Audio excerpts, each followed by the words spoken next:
Welcome to Career Launch. Hi I'm guys. Catherine McCord, and this is my co-host Justin Radecka. We're so happy to have you guys with us today. So, Oh, I we're know here. and it's been a lot going on lately. I'm really excited about this episode, though. I've been planning for this one for over a month for the All Things Pay episode because it's such an important issue, and it's something that's super touchy right now, especially with everything going on in the economic climate. So I'm really excited about this. The first thing I want to bring up today, let's talk about you.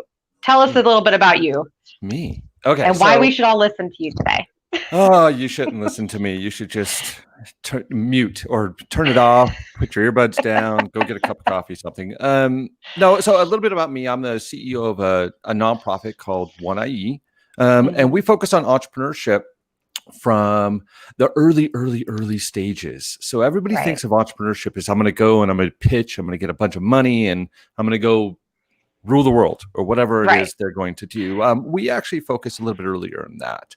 Like, what's your idea? How do you think your idea is going to play with customers? Do you know your customers? That sort of thing early on. Right. And so that's where I am now. I've had a career in entrepreneurship. I've been with large companies, small companies. I mean, Silicon Valley companies. I lived up there for a while and worked with some of the bigs, Yep. and then bounced around to smaller companies. And I think in my career I've been very lucky, and that I've had the opportunity to, and it's going to be about pay too. I've had the opportunity to ask for raises in big companies and then show value in small companies where, Yes. there's a different type of climate and when you're talking about pay also. 100%. Yeah, there is. And it's a very touchy subject. And to a lot of people, it's a very taboo subject to some people. Mm, So I really want to help people understand how to grow. And the first thing that we're going to do with that is, of course, we're going to bring on Anna in just a little bit and yes. discuss negotiation, because that's one of the more exciting parts. It's one of the more threatening parts to some people that kind of make them feel timid and a little bit worried. So we definitely want to address that. But first, I want to let anybody know who is job seeking. Please visit our website. It's scrolling across the bottom here, careerlaunch2020.com. We have plenty of opportunities posted there. Also, feel free to connect to us on LinkedIn. Both Justin and I love to connect people and talk to people. So we are always glad to help you out. And then also, we are going to be giving away some more Scrum Master certifications.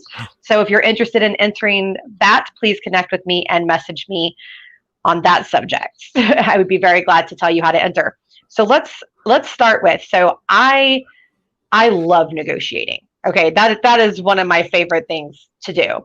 You're So recruiting though, but you're a recruiting person though. That is your world. I mean, it is. like it's hard for people. Like, so I was in product management. That's where my world was: software development and product management. So Mhm. if you've ever been around software developers, they are so introverted mostly. Yes. Yes. And so from you being a recruiting type person, which is very extroverted Yes. generally, and then Generally. going to Yeah. introverted, I could see how there's like this trepidation to where you're very excited about it. Most people are like, oh, I don't want to negotiate today. I know. And I feel for those people. And actually, as much as I can be extroverted, I've mastered that skill. I actually by nature am an introverted person. Really? I don't want to be around people. I love to just sit at home and, read a book, hang out with my husband, play with my dogs, just kind of do my own thing. So I do understand and still relate to those people. And I think one of the main things I want to encourage people, especially those out there that are job seeking right now, to do is when you look at negotiation, don't see it as something combative. I think that's the problem. I think a lot of people feel like it's you Yeah. versus the other person, right? Right. And Right. that's not right. You're coming together, you're trying to form a conclusion. So see it as problem solving and as a way to grow together and to communicate, not as a pitted against each other type That situation. What are your thoughts? That is interesting because I think the mindset is everything, right? So, and we've Yes. talked about this in the past. Mindset to me is everything. And if you're going into a negotiation thinking that it is combative, Hmm. I think you're going to come out with the wrong conclusion of what you're trying to accomplish. Yes. Right. Um, 100%. I think you're Yes. right in that if you go in there thinking, I'm going to have this discussion with whomever's in the room with you, whether it's your boss or whether it's an HR person at the big companies, they send you to HR, right? They send you off to, you don't get to talk to your boss. That's labor. Right. But it's really about how you're going in there, and it's about how you're communicating what you're doing, where you want to be, and where you want to go. And this is more career development, not negotiation, to me. 100%. Yes, I completely and totally agree with you. It's about, like you said, development, and it's about working together and growth, and everybody having a mutual interest. Right. And that, that's just it. It's just communicating your value, which is something we're going to be speaking to Anna about. And actually, let's go ahead and bring Anna on a little bit early, because I love her to pieces and I want to talk to her as much as possible. So let's bring on Miss Anna Morgan.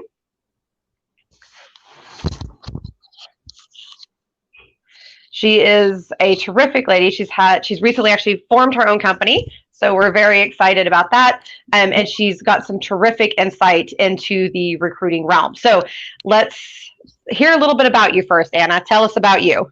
Yes, Catherine. Thank you so much for having me on the show. I adore you as well. So I coach job seekers and career changers on how to build a personal brand, network effectively, and find great opportunities.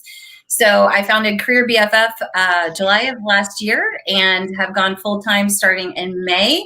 And I've had the privilege and honor to guide many job seekers in this market, and super excited to talk about some of the basic things with negotiation, especially from the seat having been a recruiter for as long as I have. Right. Exactly. And I think that's what's really great is that you have chosen to work on the candidate side, which is so very needed. But you've been on that other side of the desk as well.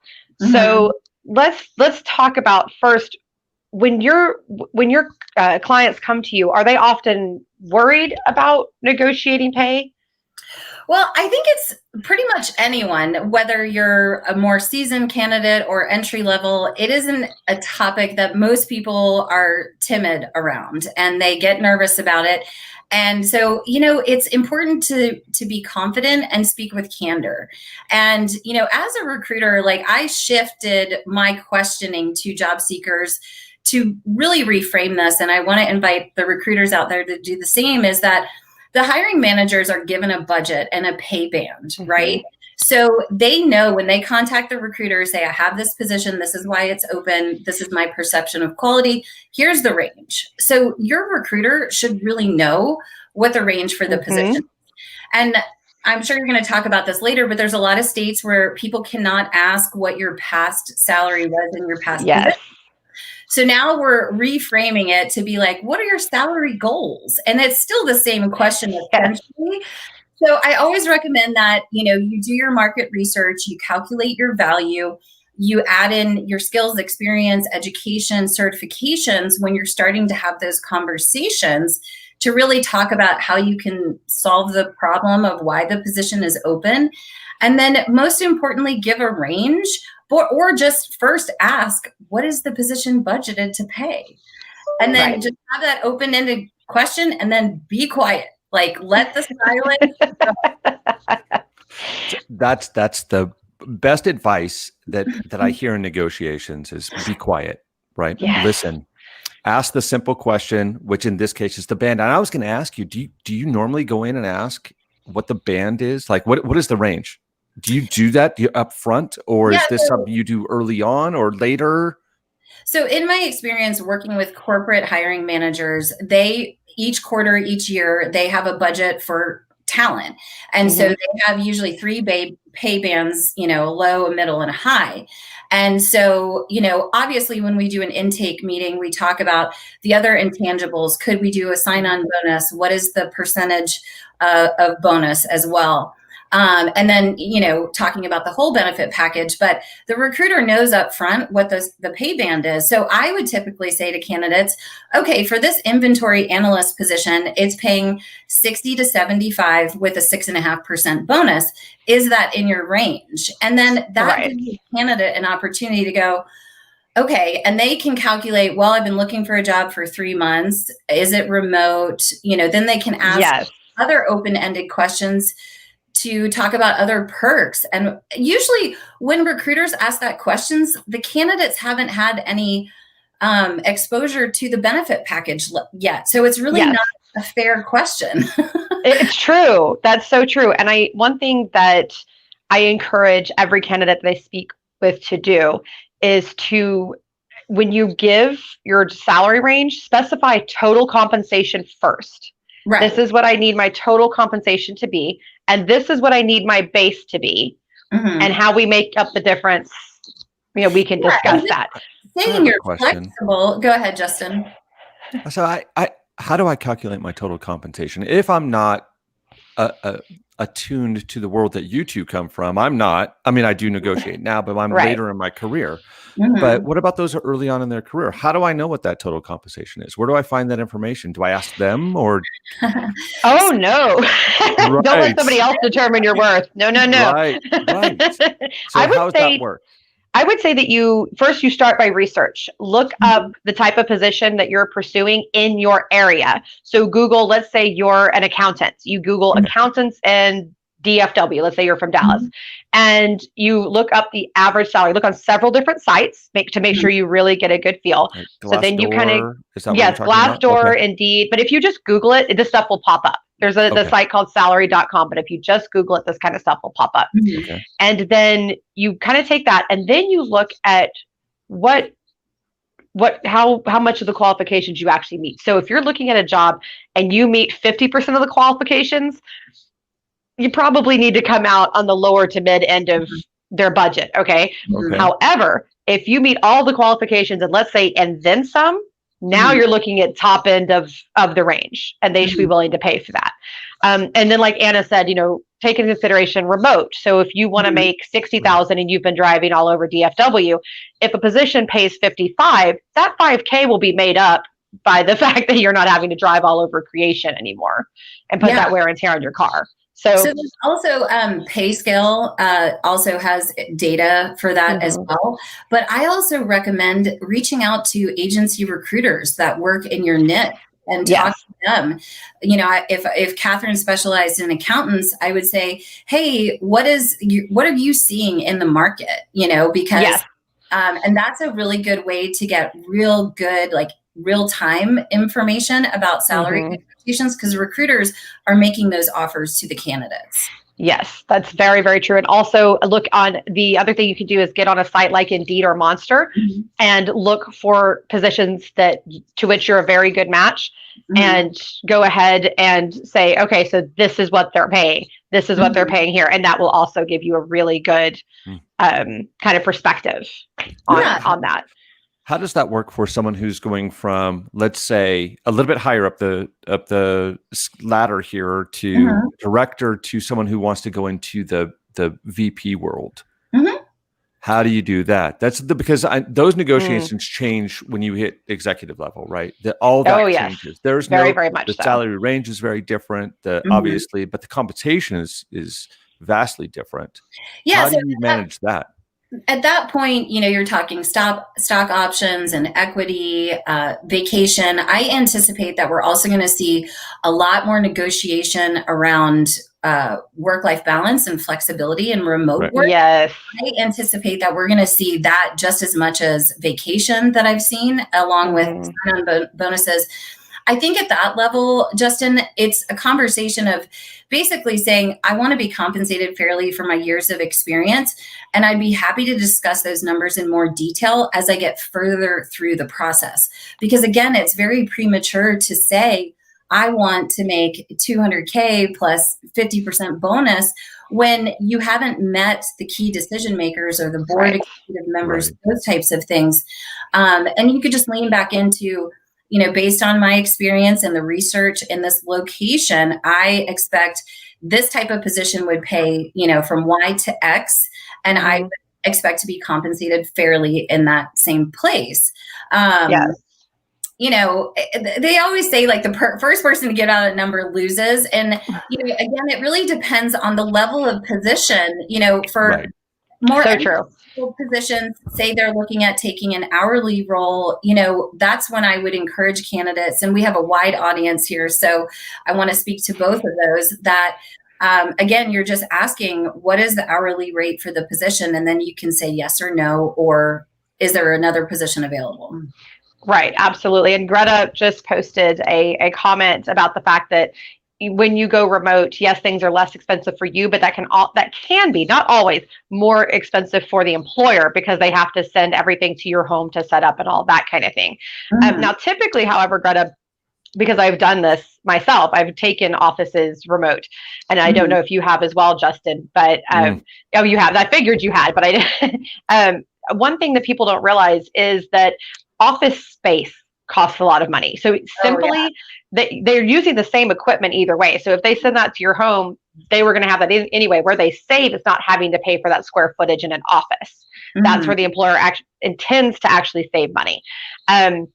But you do need to consider all of these things, including benefits and the true cost of benefits. And most people don't know the true cost of benefits. Right. It's not what you're paying; it's what the employer is also paying. So the full gamut.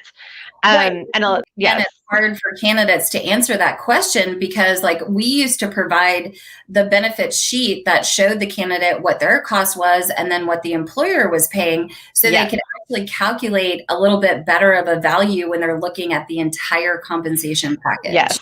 Yes. And also, I want to encourage people, when you're doing these things, don't focus so much on just having a number at the top of your head. Listen to them first and never answer the compensation. At least this is my advice. Never answer the compensation question before you've gotten through at least one entire interview. Okay. Absolutely. Because you don't know what that job's going to cost. You should have one number if it's going to be 40 hours a week and an entirely different number if you're looking at 50 to 60 hours a week. Because that's a lot more of your time. As your career BFF, I endorse that message. There you go. I love it. And what do you think about opening up with a joke? If they ask that question, I just did a post about this yesterday. I think you saw it.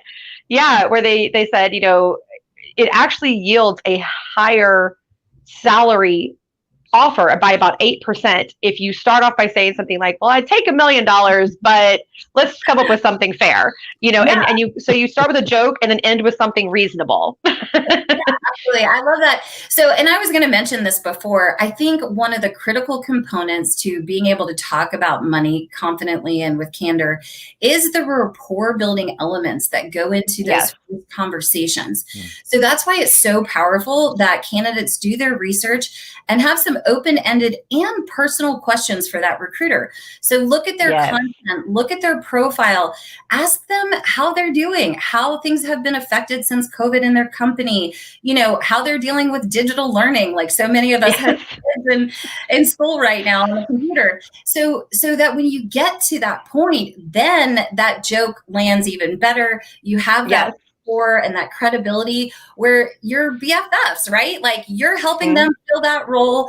You are highlighting, like, always be selling throughout the whole process. What are your skills and experience, certifications, education, all those things that make you in that 5 top % of the talent that is going to make you irresistible. So when you get to that point of negotiation, it's a win-win.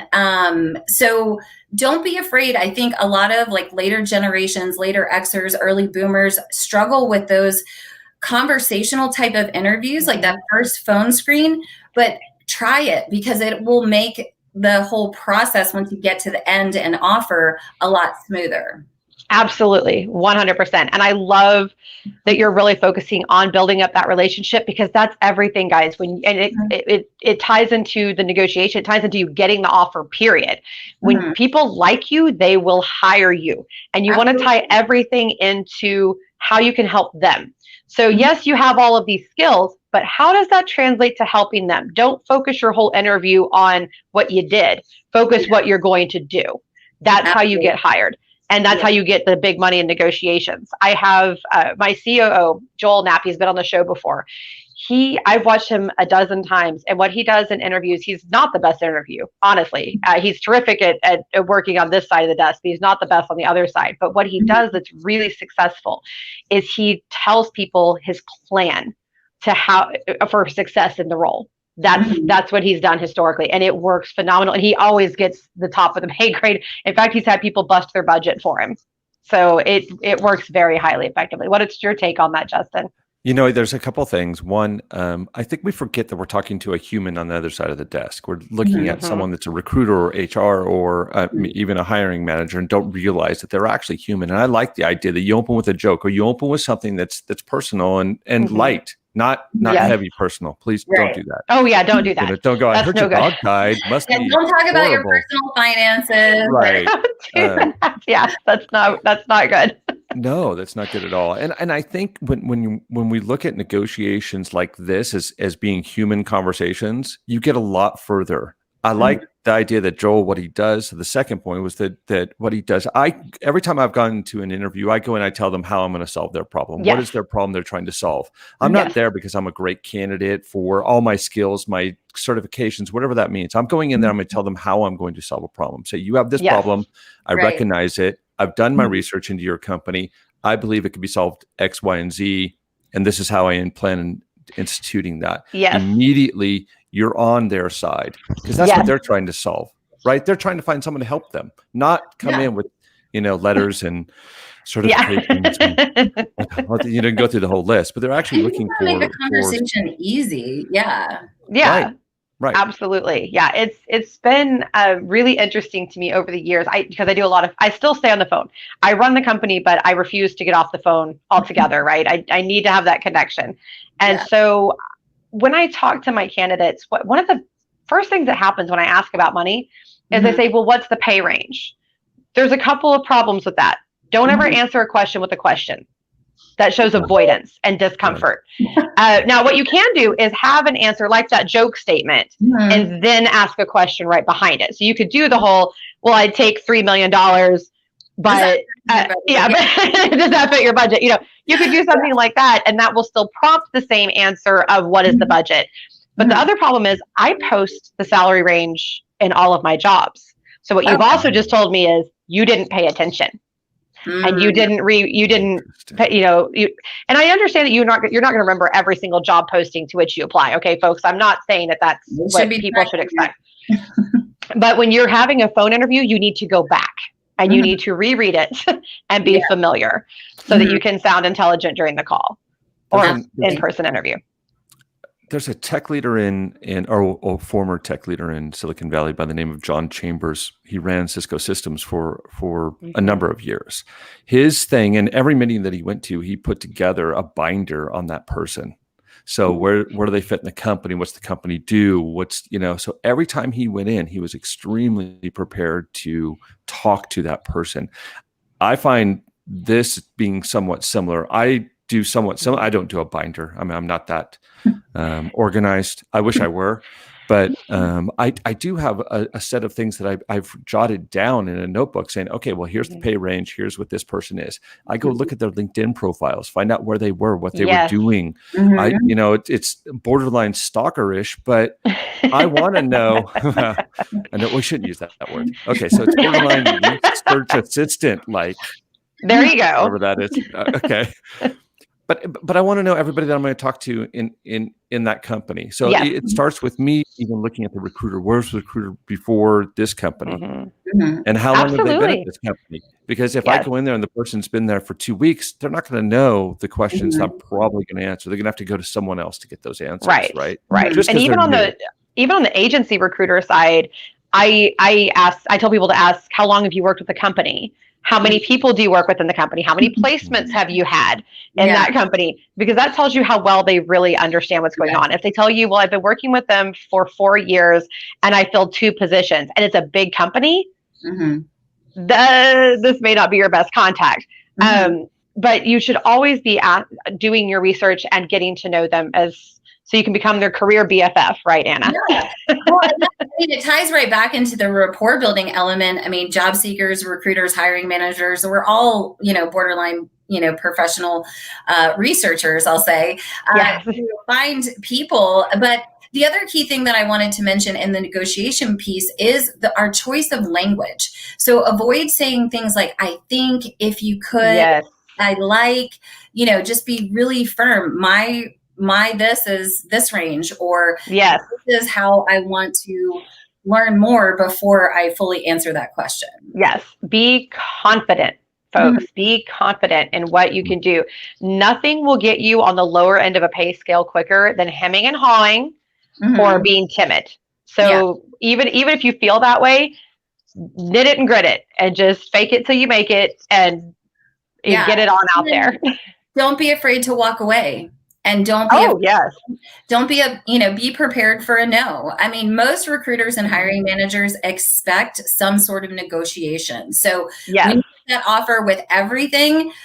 So we're fast forwarding through from initial conversation, take time, talk to your mentors, reach out to some recruiters, do some additional informational interviews with people at the company that may have more insights into pay equality. And for all the women out there, ladies, keep negotiating, ask for more. I mean, the statistics right now is that, women make 81 cents per dollar to men, and women of color make 75% to that dollar. So don't be afraid to know your worth and ask for that worth. And every position 100% as well. And ladies, I know it's hard because when you come across strong, you're going to get told you're too aggressive, you're too mean.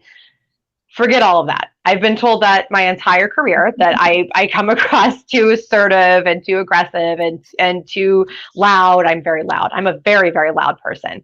And I've been told all of these things. And when I tried to listen to him for a bit, and it wasn't effective to me. So I said, you know what? Forget that. I'm just going to be me. And so I just put it out there. And that's how I found all of my success is just being that person. And if you are quieter, if you are more timid, that's fine.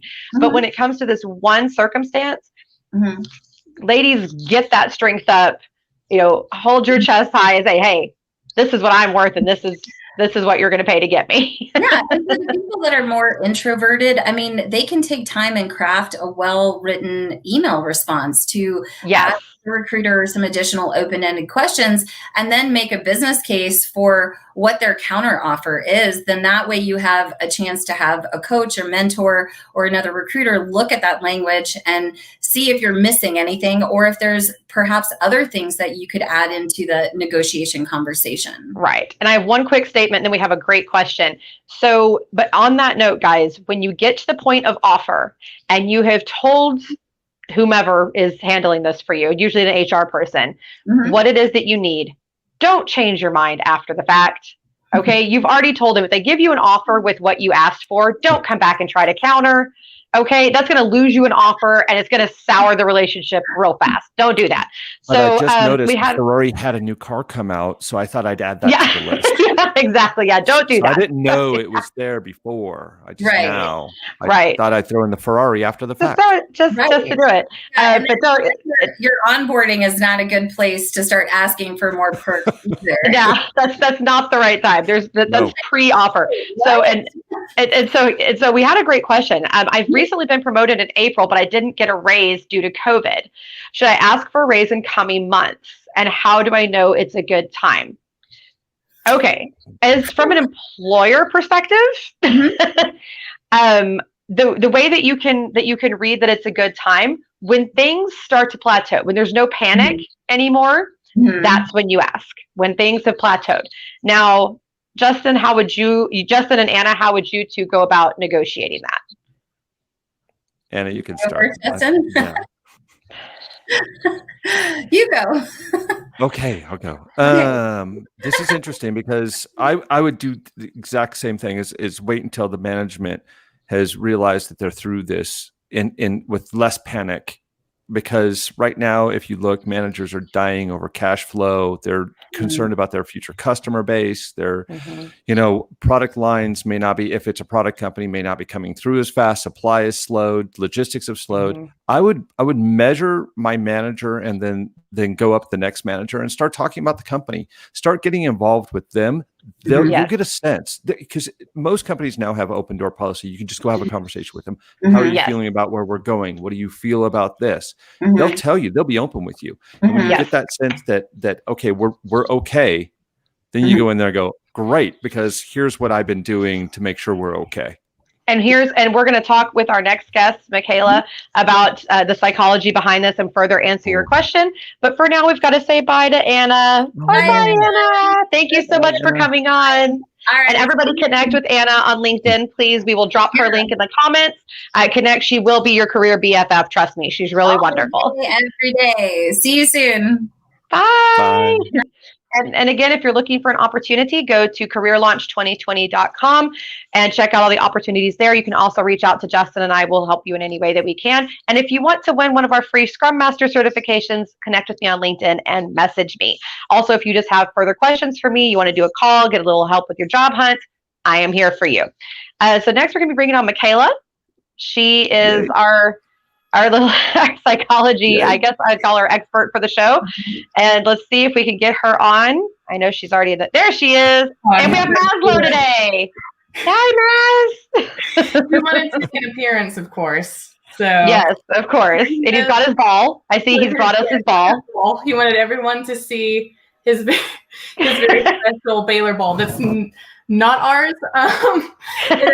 It flew over the fence and our neighbors never came to get it. So it's now Maslow's. That's the story.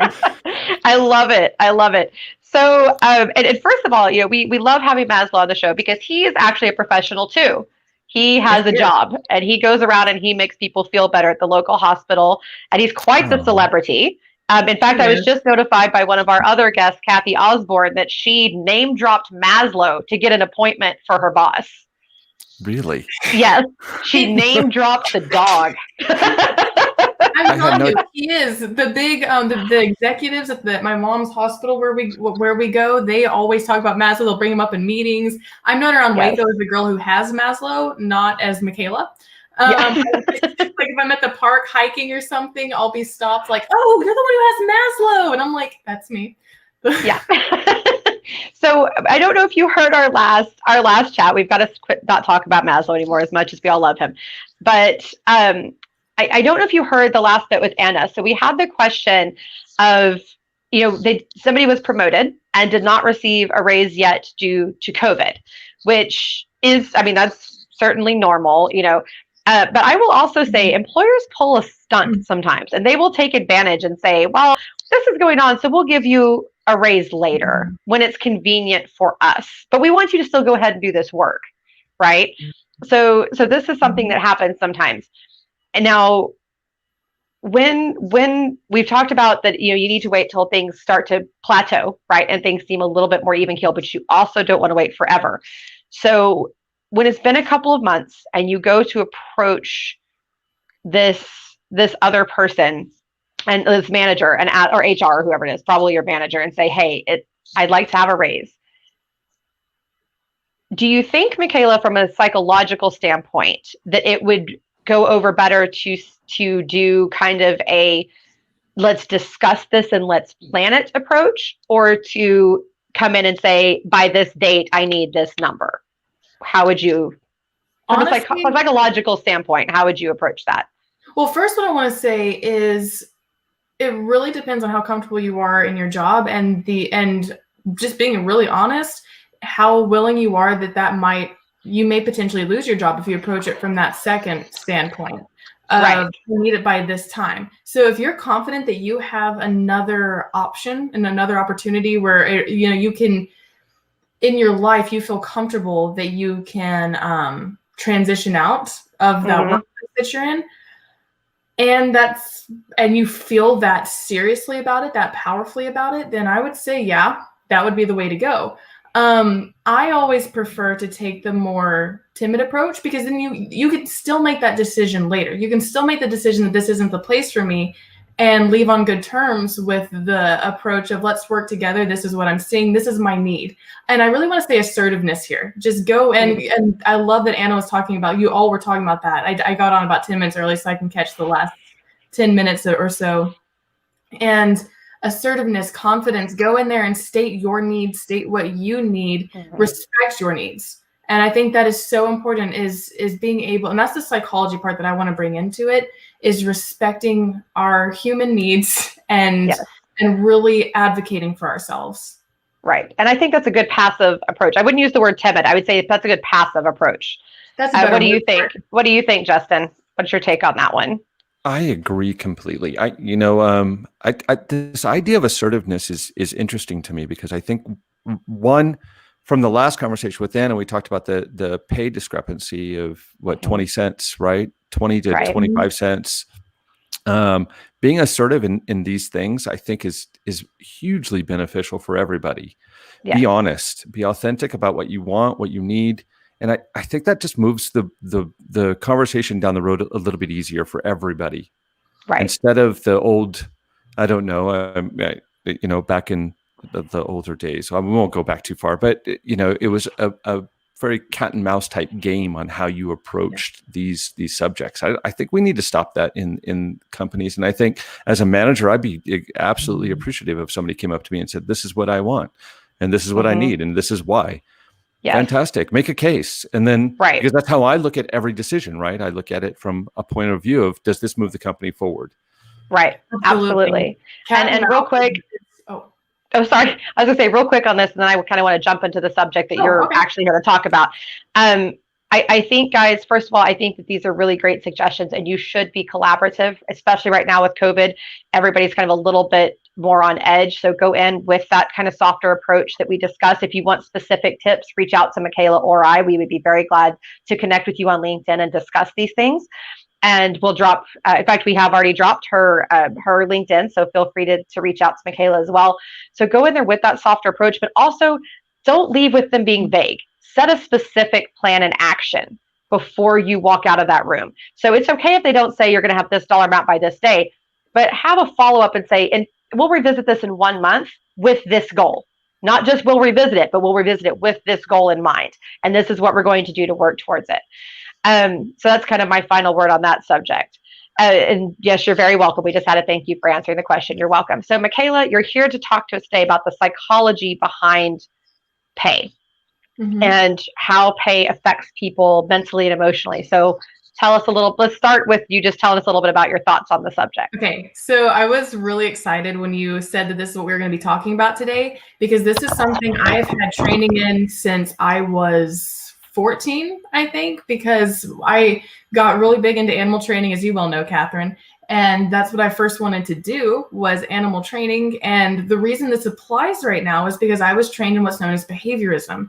Now I have, for counseling, I choose a different route. However, behaviorism, the idea is reinforcement. And specifically, I want to focus on the ideas of a psychologist known as B.F. Skinner. And he developed basically what's known as, it's what's used for animal training, and it's operant conditioning. And so it's this idea of schedules for reinforcement. And I'm hoping sort of as I'm talking, what you'll conceptualize is workplace and pay in the workplace.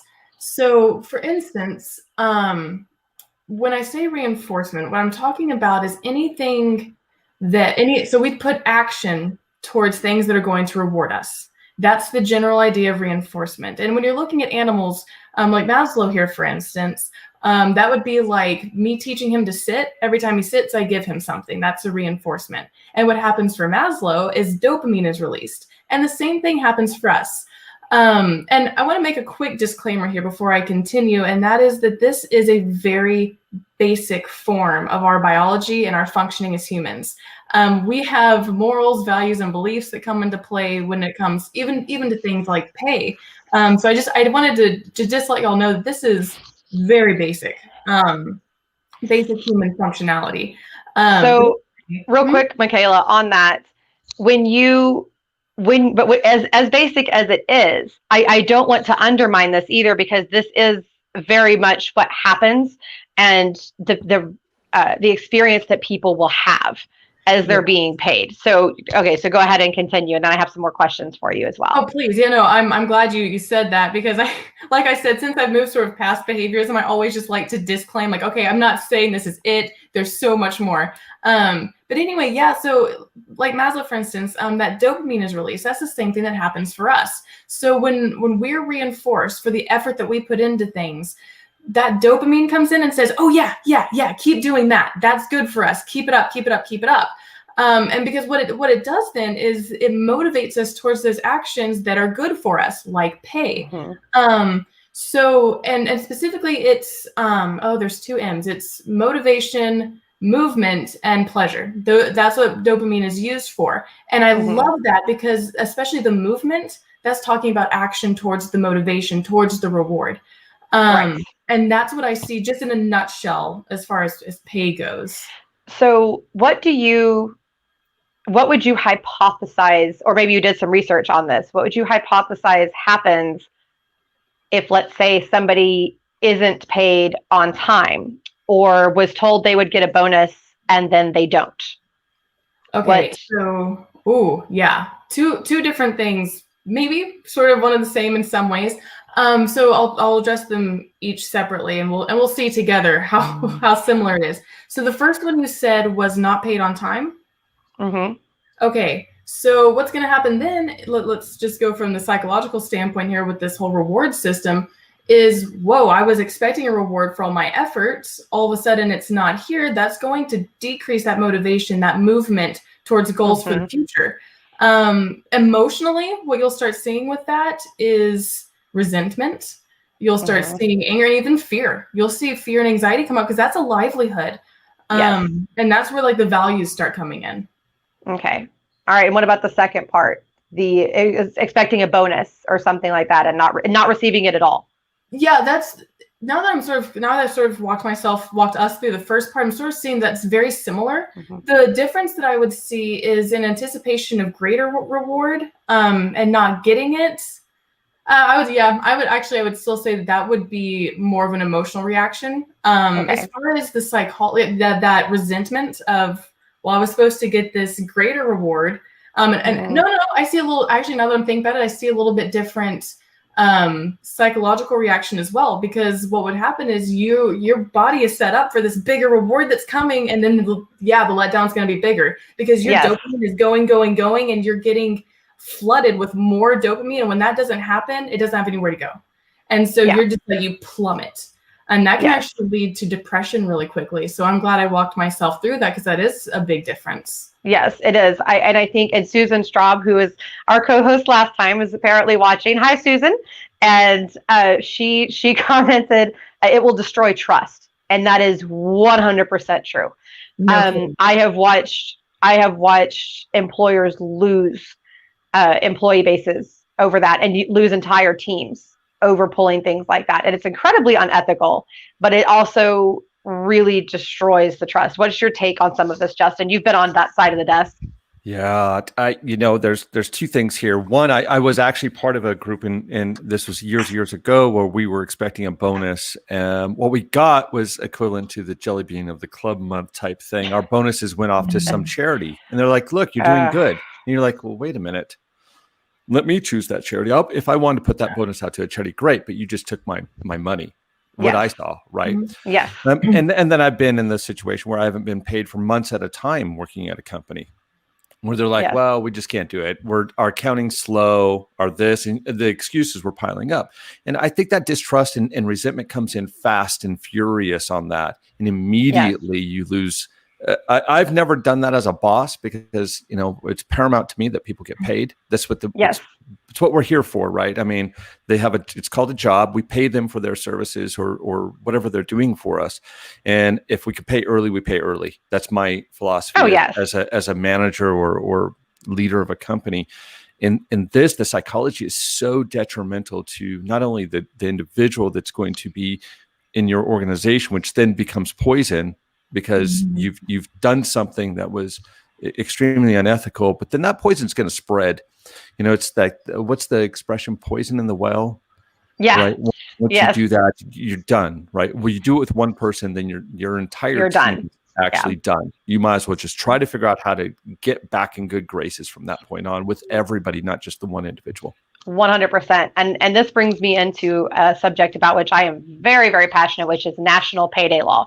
So a lot of people, for those of you that don't know what payday law is what defines when you get paid, or the guidelines in which your company can determine when you get paid, how you get paid, making sure that you get paid on time, that there are consequences if you're not, that there are all different kinds of things kind of that fall into that bonus, all different kinds of things. So basically that's the law that determines the fairness of how you get paid and the structure to which you get paid in some cases.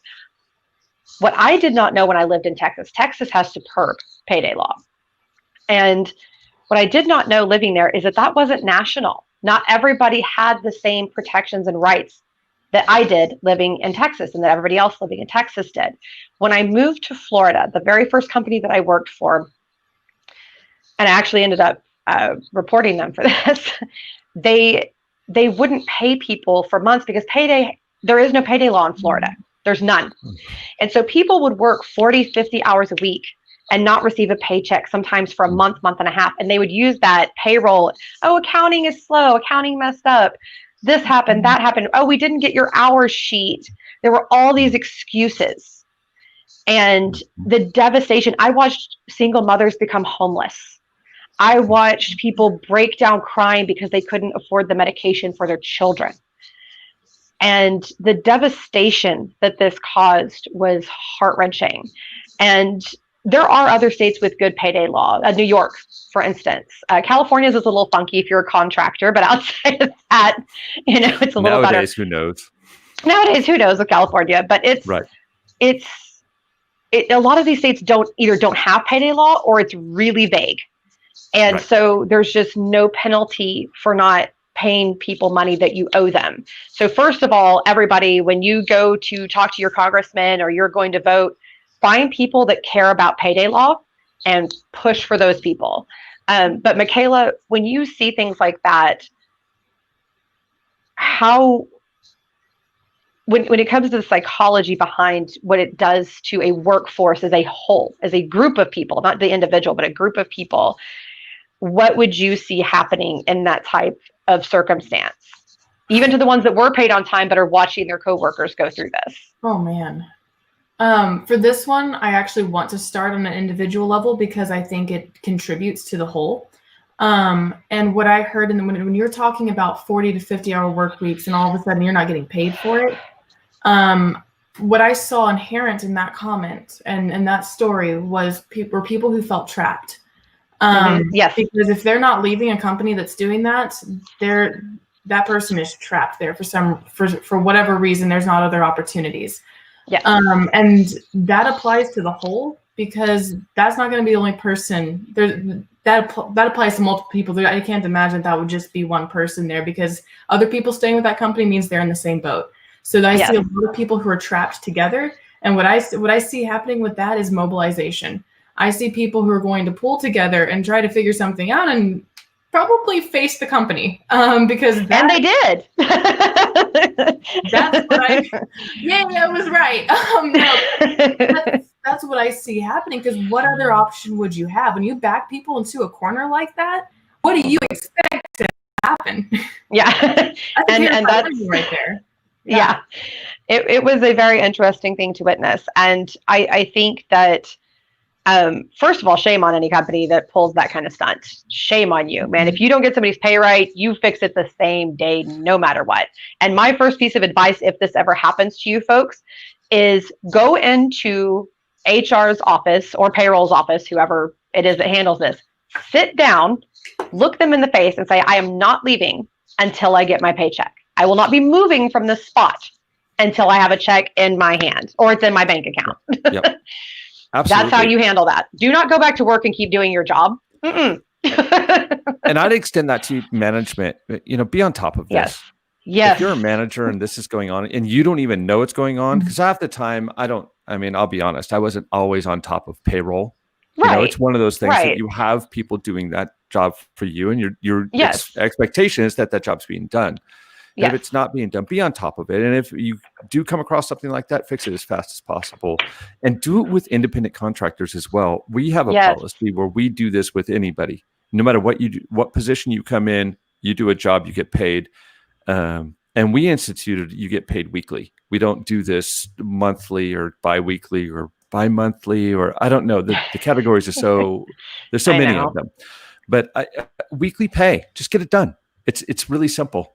It's not hard. Yeah. We have software that does all this for us. Yes, and that's it. It is simple. Yeah. Yes, and so I want to thank you, Michaela, for coming on. We're actually going to draw this subject into our next guest, Leif. So thank you so much, Michaela, for coming on. We really appreciate you. And bye, Maslow, too. But yes, and if you guys want to connect with Michaela, we have posted her LinkedIn in the comments. We've also posted a link to where you can learn what the payday law is in your state. So I highly recommend getting on there and learning about it. And if you have any concerns, if you have questions about what something means, please reach out to me. I'm glad to talk to you about this. Again, this is something about which I'm very, very passionate and will be in a couple of years helping to push, or over the next couple of years, helping to push for national payday law. So go to careerlaunch2020.com if you're looking for a career, and connect with Justin and I on LinkedIn as well. But let's go ahead and bring in our next guest, Leif Hook. He is in Canada and is a really wonderful, high energy individual who spends a lot of his time sharing tips to help others. And we're very excited to have him on. Let's see if we can get him on. Where is Leif? There he is. There I am. What's going on, guys? Hey, Justin, good to meet you. Nice to meet you as well, Leif. Hello, friends. I am so excited that you're back on with us, especially for this episode, because all things pay, man. Nothing is more important than getting that money, right? Get that money. That's the goal. Get the money, So Justin just brought up one of the exact subjects that we're going to be discussing with you today, and that's contractor pay, because you've done independent work and you've had to set your own pay, your own rates and things like that. Yeah. So how does that? First of all, let's start with, how do you negotiate when it comes to your clients? What's your take on that? Yeah, and are you speaking specifically like for a job or like a freelance kind of contract kind of thing going on? Yes, freelance kind of contract situation. Yeah, I think the core of knowing how much you're supposed to get paid and whatnot all boils down to your competency and how you feel about yourself. There were times where when I did my resume writing services, I remember I was late night at a university writing a resume for someone for just $40 and feeling completely resentful of the entire process. And then there were times where I would make some videos and things of that nature, and I got paid like a good $1,000 a week, which was amazing.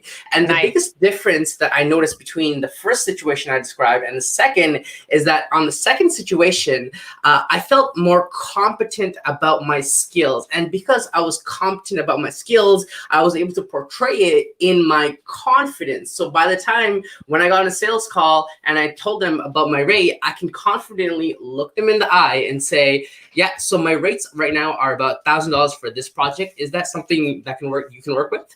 And I wasn't flinching because I sort of knew my worth and the confidence was there. Again, the confidence sort of came from competency of knowing, how good I am at the actual work I do. 100%.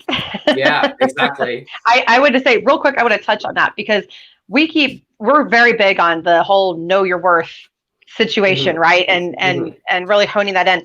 So you're saying that, kind of going back to what Michaela said, that dopamine, you got a better dopamine type response when you were getting paid better for the same work, and that made a difference in your confidence, which then helped you to negotiate better for yourself. Is that what I heard?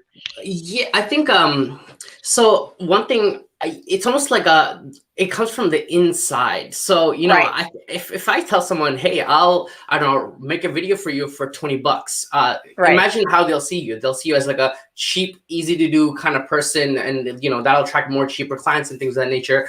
But if you say, hey, my rates are about $1,000, is this something you can do? Then it's like they see you in a sense that you're, higher end and you have more expertise and things of that nature. So psychologically, you get branded as the person who is more, I guess, better with their job, and therefore they charge a higher rate and things of that nature, right? But again, all this roots down to your perception of how you think about yourself.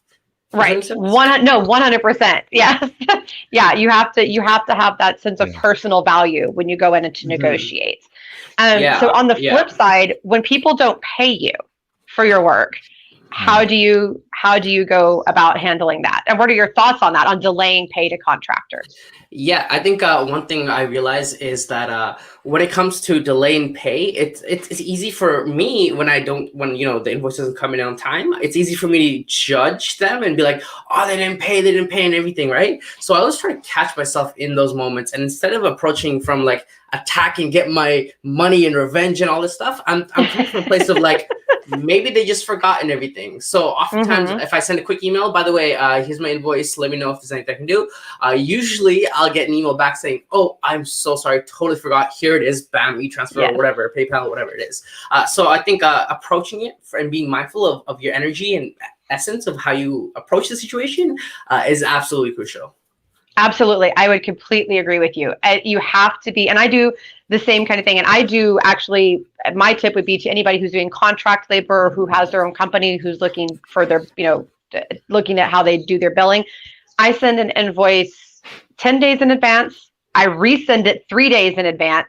And then I shoot a little email over the day before and go, hey guys, just a reminder, this due tomorrow. Thank you so much.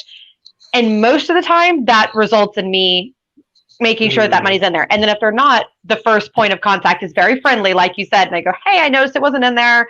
I'm assuming do you need me to resend the account information? And I also try to make it that, oh, maybe I forgot to give you this piece of information so that they don't feel attacked. They don't feel like I'm, overwhelming them. But then you do have to also say, no, but you owe me the money. So exactly.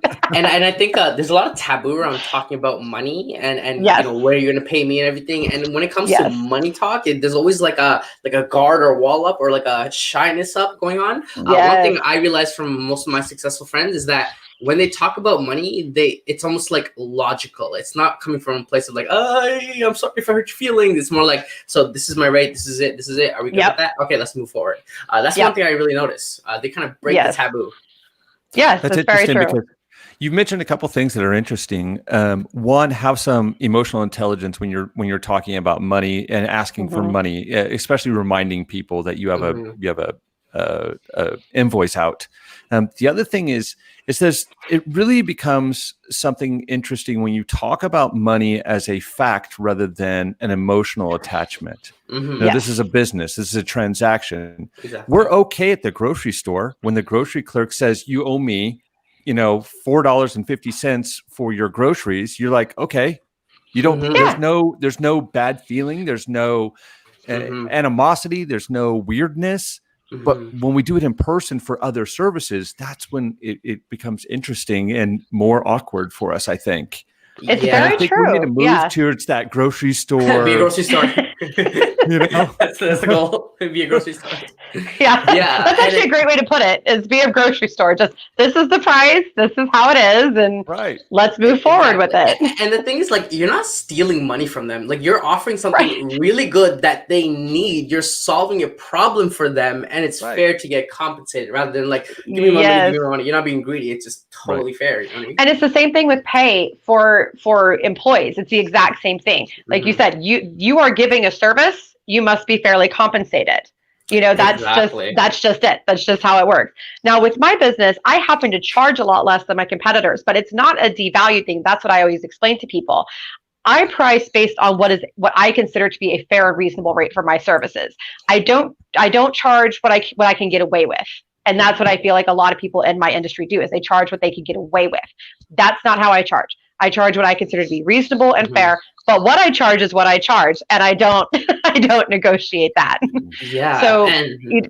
So you can have your own set of rates, and that's fine. And it can be different from other people, but be confident in those rates. Would be the message I would portray. Exactly. One thing I learned is that you're actually helping them when you make them pay you. For example, if you're doing an online course program or coaching program, if you gave it away for free, the odds of them actually pulling through with the content and the homeworks and everything is probably significantly low. Whereas if someone's paid a hefty like $2,000 for a program, they're more likely to be on top of things, show up for the group coaching calls and everything. So you're actually helping them by taking their money. That actually is true. Yeah, that's what I learned. It sounds funny, but it actually is true. Yeah, I love that. Exactly. I'm going to start using that. I'm helping you. I'm helping you by taking your money. More money, and I'll help you more. Exactly.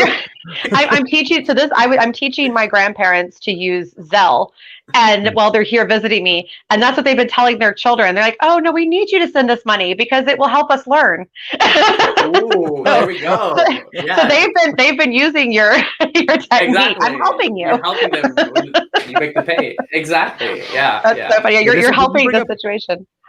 Leif, you bring up something interesting. There is value there, and if people don't pay, it's a perceived non-value, right? So if it's a $0 amount, then there's no value attached to it in anybody's mind. But if you put a minimum amount to it, whatever that is for your product or service, and if it's fair or high, whatever that is, it doesn't matter. But there's perceived value to that.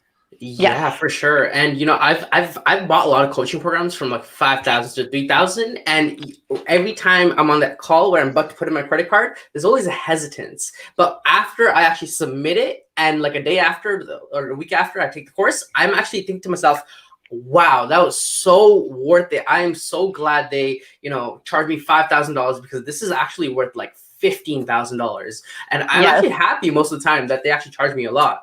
Believe it or not, it's interesting. It is. That is an interesting way to look at it. But I know what you mean, though. Yeah, just take my money. I know. I'll take your money, Leif, anytime, buddy. If you don't want money, just send it on this way. I'll give you my grandparents' Zelle. You can send it to my grandparents on their Zelle. They'll help them learn. Exactly. Appear in the talk show, give away money. That's right. No, I'm really excited to hear you say that. And now, when it comes to determining your worth, though, so we've talked about that you should know your worth and you should be confident.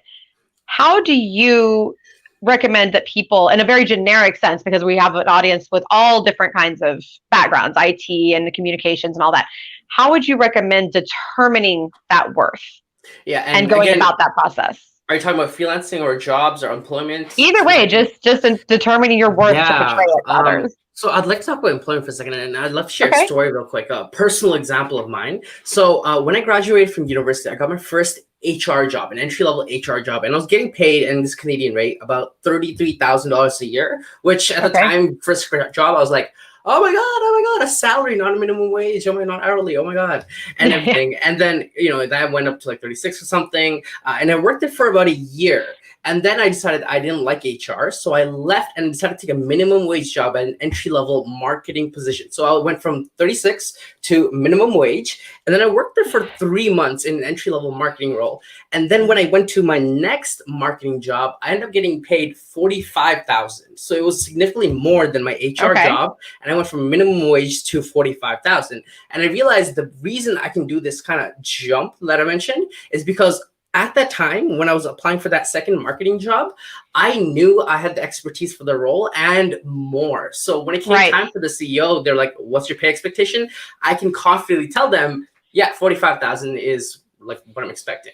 And they didn't flinch or anything. And it's almost weird because I felt like I was worth it because, again, my technical expertise when it came to the email marketing softwares and all this stuff, it felt totally fair.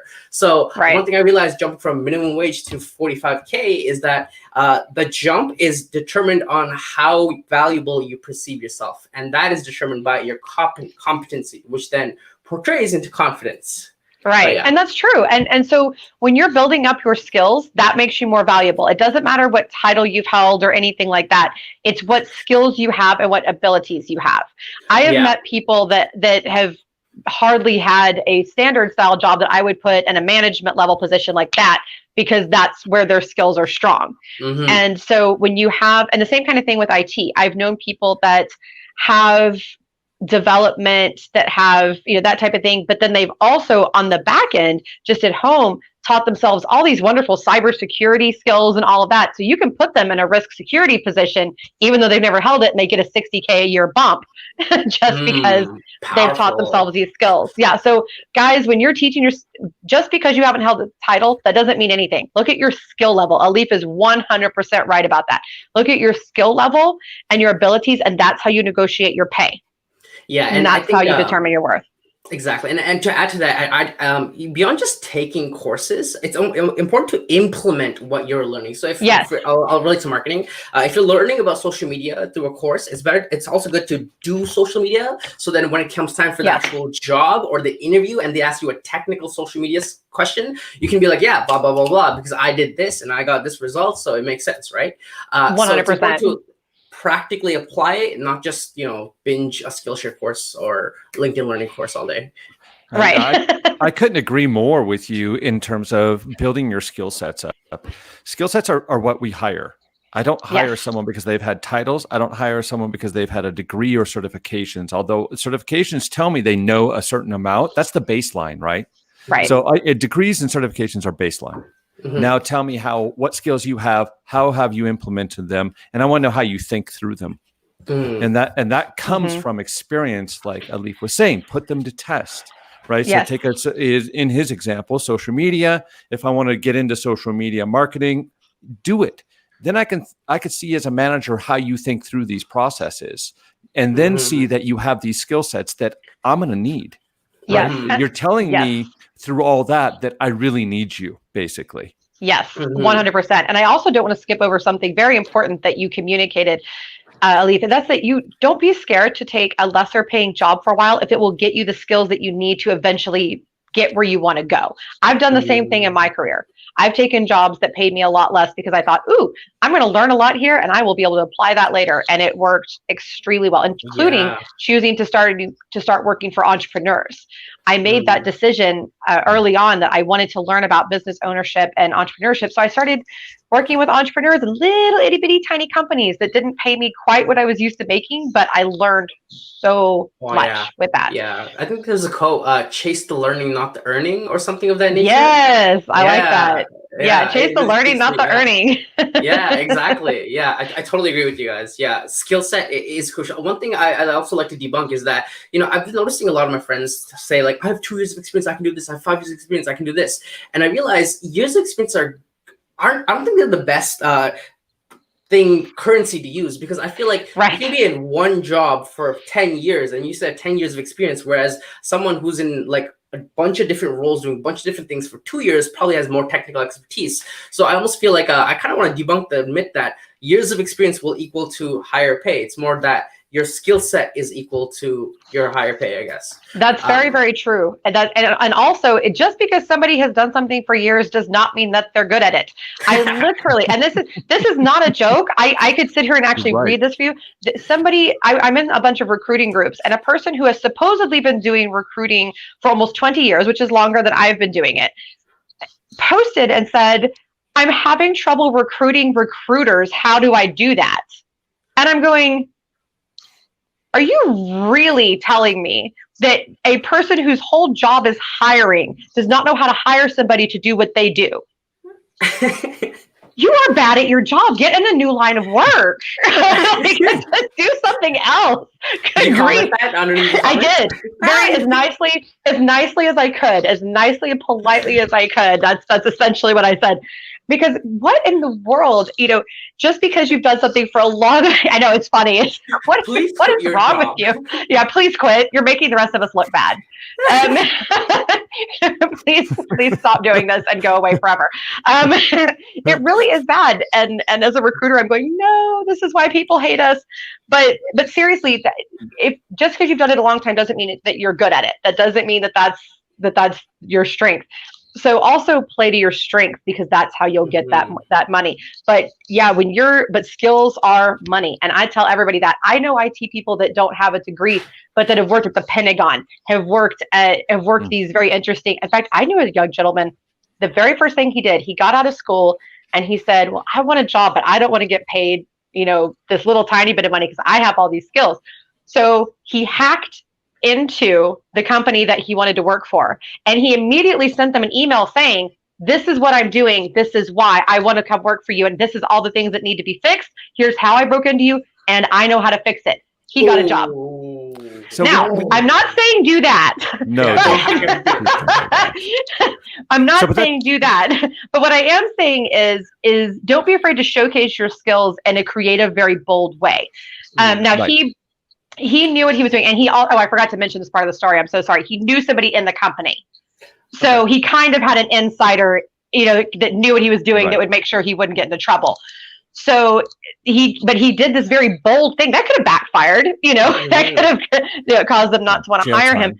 Yeah, or jail time. But but he and he didn't actually take out any information. He hacked Okay, and then good. stopped. Right. It showed the Yeah, so he vulnerability. never got any actual information. But you use those skills and you do something bold, you do something interesting. I've done that. I have walked into a company and said, I noticed that you could really use some help here. Right. And these are my ideas for this solution. And Right. they hired me. And and that was it. I did that with an event company that was starting out. I said, okay, well, yeah, you've got some great ideas and all that, but this is what I would do. And this is how I would go about this. I got a job from it. So go out there and be bold and really, really put yourself out there like that. It'll work. It'll be effective. Trust me. Yeah. You bring up something interesting. We talk about skills and how it advances your career. I tend to tell people who are starting out in the workforce that if they get experience, whether they're paid or not, that is the payment, right? If I learn a new skill set, that is the payment, right? I mean, I may not get it professionally and get money for it because I just may not have that skill set. But if I go out and learn something and then that gets me to a better place, a better job, then the payment is that you learned something, right? Yeah. So you could think of this career advancement and getting better pay, since we're talking about pay, as being, I can go learn a skill for free or for minimum wage like a Leif did. And then while that's not going to be a lot of money, the other part of that pay is that he learned a lot of skill sets. 100%. Yes. And then you're getting paid that way. So there's two paychecks as I see it. One comes in the form of money and one comes in the form of learning a skill that will get you further down the road. Absolutely. Exactly. And I do want to kind of jump in. So we were supposed to have Deanna Stinson-Reese on, who is a terrific human being, but she is having to evacuate her home due to a hurricane. Yeah. So we will not be having her on. But Leif, if you could stay on with this just a little bit longer, I'd actually kind of like to get your take on this. So Deanna was going to be discussing pay discrepancies with us. And specifically racial pay discrepancies. And I do not know the stats on this in Canada. So you can definitely give your perspective from a Canadian perspective. But in the US, one thing that has been true for a very long time is women make a lot less than men. Currently, women are making, I wrote all this down so I wouldn't accidentally mess it up. But women are earning approximately $10,000 a year less for similar style roles. Now, in the exact same position, they're at about a 3 to 4% discrepancy currently for the same skills, same years of experience, same geography, same company, that kind of thing. 3 to 4%, even at the same company, less than men. However, with minorities, it is significant. In general, minority males are making between $10,000 and $16,000 a year less than Caucasian males. And even in the same role are making about 10% less, which is just incredible to me. That's huge. 10% is a big gap. And some people are going, oh, that could be just a couple thousand. Okay, but it's still 10%. That should not be happening. Yeah. And so I want to, obviously this is a tragedy and it's very sad. But I want to address this in a few different ways. First, what would be your suggestion, either one of you, to candidates going in for positions to overcome that discrepancy? What is your advice on that? Leif, we'll start with you. What is your advice on that? So I actually coached a lot of newcomers to Canada, and I'm guessing the stats you provided is very similar to Canada. But I've coached a lot of newcomers to Canada from like India and all these different places. And one thing I noticed when their mindset, they come inside compared to like a Canadian person, is that the Canadian person will generally know their worth in the marketplace, whether because they had bunch of jobs in the past, so they kind of know how much they're getting paid, or maybe they did their research and everything. So what I noticed is that when newcomers, go for an interview and they ask, what is your pay? And they'll often say things like, I'm open, or I'm flexible, or I can do this, right? And it's always that thinking. Whereas like a lot of the Canadian people, I noticed they go in with more like an assertive tone, like, hey, I'm worth $50,000 a year. I'm this, right? So if there's a tip that I have for anyone who might be struggling with this, it's that it's important to do your research. And the best way you can do your research, I'm sure, is like Glassdoor.com. Oh, you can yes. maybe reach out to someone in the company, ask how much they're worth. And, you know, there's a lot of online resources. But I think the biggest thing here is knowing your worth and confidently, again, like standing for your worth. 100%. Yes, I would say that's very, very smart. And on the company side, Justin, because you've been on the other side of that, right? You've been on the hiring desk side. As a company, how do you ensure that you're not creating pay discrepancies, whether it's against minorities or against women? How do you ensure that? There's a couple of things that we've done. I mean, I'll tell you right now, it's extremely difficult to do because you're negotiating with individuals. And you have a pay band that was discussed earlier by Anna, right? That we have this pay band that we're adhering to because it's our budget. To solve the problem of discrepancy, though, I think in pay, we've done a couple of things, and there's some really interesting companies out there that are doing even more interesting things than we are. They've set these standards saying this is the pay level for this position. Period. This isn't going to be negotiated. This is where you are. So if you can think of level 1 through 7, for example, and whatever the organization inside your company is, marketing or IT or development or whatever that is, accounting even, say this is level 1, this is level 2, this is level 3. There's no negotiations. We remove that. Right. And I think by doing that, then you remove that idea that this person's worth more than this person based on whatever criteria you have. Right. And that can be, you know, gender, and I think or even. Right. Yes. Or race as well. And I think you and I discussed that as then they also, but those levels are also your experience within the company. So if you've been there another year, or if you've gained additional skills within a certain amount of time, you can advance, and that's how you advance. But it's based on these very specific criteria. Very specific. And they go back. So the company that we talked about is a company out of San Francisco, a tech company out of San Francisco. And what we did is we looked at kind of how, and I talked to the CEO, looking at how he decided to do this. And it was, we're bring people in at a certain level, say 1 through 7 was their categories, right? So we bring someone in at a 4. 3 months later, we go back and we say, are you still at this 4, or have you increased, or have you decreased for whatever reason within the company? And then we adjust accordingly to where they are.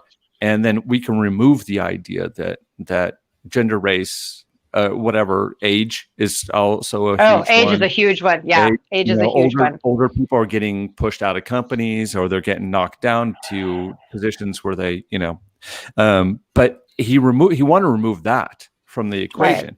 And he has the skills thing where he works on where, you go back, if you're going to evaluate someone, you can only evaluate the work that they've done, not anything else. You don't get to evaluate their presentation skills, for example. You don't get to evaluate how well they speak in meetings or don't speak in meetings. And I think that plays a lot to it when you look at the gender gap and the race gap. You look at how these people are in meetings, and I think they're judged by that. I have I came from the tech industry, a whole bunch of software developers. They don't speak up in meetings. It's not like their thing. Don't say anything. The sales people, you can't stop them from talking. Sales and marketing, they're off the hook. They're like, jabber-jawing the whole meeting. But you have these software developers, and then they're like, oh, we don't know about their personality because they're quiet and they're not, and who cares? That's not why you hired them. And that plays into that bias, though. Yes, it does. It plays in the bias of the management, because the management's like, well, they're not really participating in meetings. Well, so what? Are they contributing to the role that you've asked them to do, which is software development, right? Right. So 100%. And what are your thoughts on that, Leif? So with that kind of system? Yeah, I almost feel like if you're someone struggling to make their place in the workplace and get perceived value and things of the nature, based on what you just mentioned, Justin, it almost feels like you have to watch your face value. I don't know if the word is almost like the way you conduct yourself in the workplace also matters, because I feel like I don't think there's an ideal utopia where a company is 100% non-discriminating, and there'll probably be cognitive biases in the workplace somewhere it is, so, wherever it is. And I almost feel like the best thing you can do in terms of your professional career development is, like you said, Justin, be mindful of how others think and how you are in the workplace. If you feel lazy in a meeting, actually try to participate just a bit. Always asking for feedback. What can I do to improve? Taking part in like company outings and things of that nature. All that sort of contributes to like how your manager kind of sees you and everything. So that's a kind of interesting point you bring up. No, it is. And actually, I think both of you are right. I think that there's personal responsibility that you have to make sure you're portraying yourself effectively and make sure that your work is being seen and that type of thing. But the other side is I do think that companies, I like the idea of having a set way. The other thing that provides us is it provides automatic advancement opportunities. It gives people to climb and grow who may, because a lot of companies are bad about just leaving people stagnant for forever, which drives me bonkers. So I like that encourages growth, but it also does help eliminate discrimination in the pay process. This is something that happens a lot. Now, another one that I hear a lot is that women do not negotiate a lot. We'll be talking to Sandra about that in just a few minutes. But the other thing that's interesting to me is that a lower percentage, so 63% of minority males are, and I had trouble finding the stats for this on women, but 63% of minority males are in direct contributor positions, so non-management positions, whereas only 56% of Caucasian males are in contributors. So there is a 7% difference in the number that have gone to management and that type of thing. So I'm wondering if that's a lack of opportunity, or if that is the self-worth issue that you've discussed, Leif, if people are, because there have been prejudices, not if people feel like intimidated to move forward to that. So how would you, if you were talking to a candidate who said, I want to overcome this, I want to move into management, I've been stuck in this position a long time. Leif, what would your advice be to somebody that wants to advance? Yeah, for sure.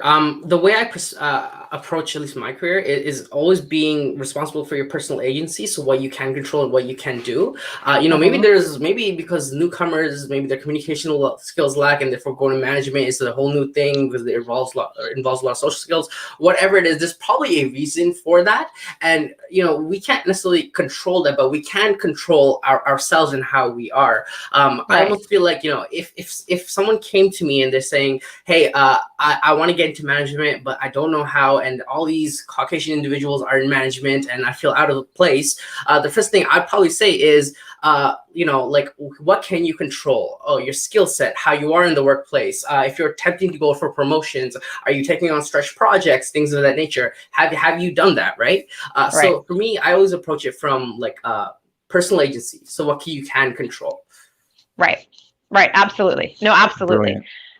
I think that that's important on both sides of the desk as well, because as managers, a lot of times you're limited, right? Because let's say you're at a big corporation, you can't control the corporate policies for reviews or the corporate, but you want to help your team advance and grow and get pay raises.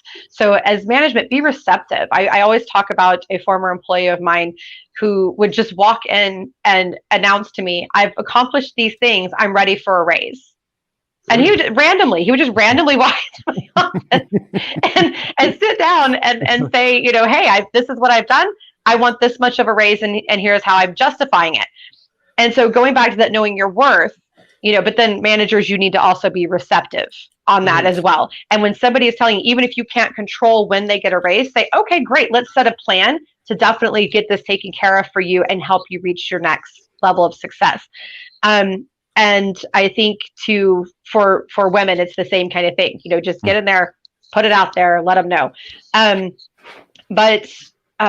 So I guess we'll kind of wrap this part up. We'll go ahead because I know you've been on with us a long time. I want to keep talking to you, Leif. I do. I just want to keep going on, and I have so many questions for you, and I love your energy, and I love talking to you. But let's go ahead and we'll let Leif leave us, and we'll welcome on Sandra a little bit early. Bye. Good to talk to you.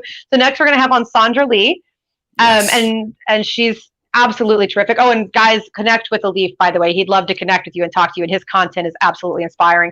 But bring on Sandra Lee. She's wonderful. She started her own business recently, helping people to learn how to better think and how to better project themselves. And she's got a lot of great insight. So Sandra, I'm sure I know you've been watching us for a little bit now and kind of tuning in. Great show. Great show. Thank you.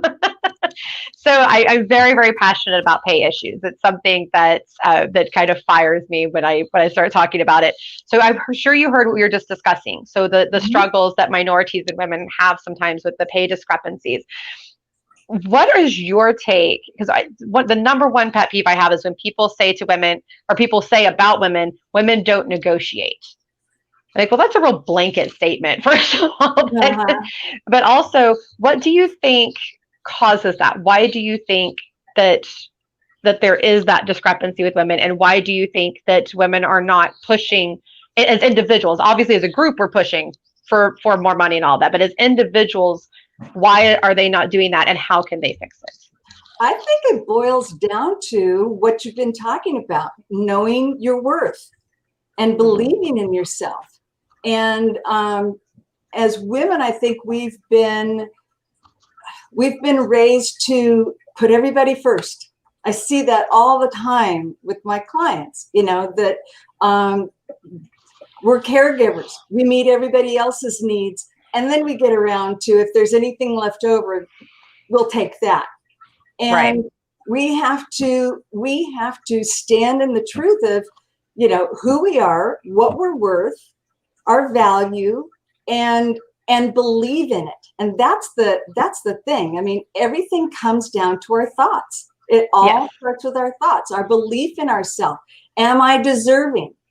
I work with so many women that don't feel like they deserve to have the life of their dreams. Mm-hmm. They don't deserve to be paid, and it just boils right down to knowing your strengths, knowing your value, and being able to communicate that to your employer and say, look, these are my skills. This is what I can bring to the table. You need me. Yes. And if you don't recognize that, I'm going to find somebody who does recognize that value, because I recognize that value. But until I recognize it, I'm never going to be able to convince the other person. That's right. And so that is 100%. That is 100% true. Our energy. If I believe in me, they're going to be like, oh, she knows herself better than I do. I'm going to take her at her word. Or if I'm like, please hire me, they're going to pick up on that too. Yes. And desperation. Telling people how to treat us, how to treat us. Yes. And desperation will kill a job offer, guys. It will. And this is universal for anybody. Desperation, it's just like in the dating world, right? You know how you go out on a date and somebody seems real desperate. You're like, ew, get away from, ugh. They're so needy and so desperate. But when somebody's confident and knows themselves, I went to my husband and I attached to him and wouldn't leave him alone because he was the only guy in the room not hitting on me. And and I said, well, what's with that guy? What's his deal over there? And it was just that he was confident and he was interested, but he said, she'll come to me. She'll see what I'm worth. Yeah. And it's the same kind of thing in the business world. Know your value, know your worth.